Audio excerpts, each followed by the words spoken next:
We're back with what critics say looks like a political power grab by state lawmakers when it comes to local government. Joining us to talk about it, Jesse Mayshark, one of the online publishers of Compass, all things local in Knox and Knox County. Jesse, you've written about this, you've studied it. What's the concern about what's happening in Nashville and how it will impact Knoxville?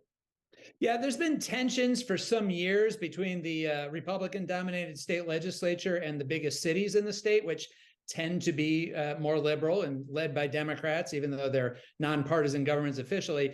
And that's really accelerated this year with this bill that just passed, to massively reduce the size of the Nashville Metro Council, widely perceived as basically retaliation for the council not wanting to host the Republican National Convention. But there's also talk in the legislature about taking over or at least exerting some state control over the Nashville Airport Authority, over liquor licenses on the kind of lower Broadway tourism district there. Basically, we're just seeing a lot of state muscling into what has traditionally been local government authority. And that is raising eyebrows in cities across our area, including Knoxville.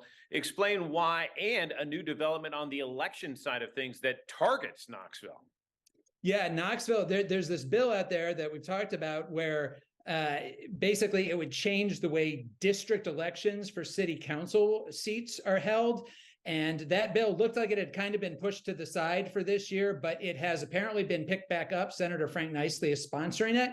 And so that bill is still active. And if that bill passes, that could have an impact on this year's Knoxville City Council races. And just to underline, Jesse, the broader point here, what's happening in Nashville is getting closer and closer to Knoxville when it comes to how city governments govern.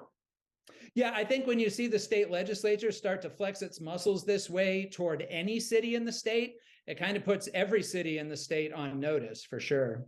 All right, Jesse Mayshark, with that analysis, Compass Knox online. They have a great post every day, and you can listen to Jesse as well as Scott Barker, his co-publisher, through their weekly podcast as well. CompassKnox.com. Thanks, Jesse.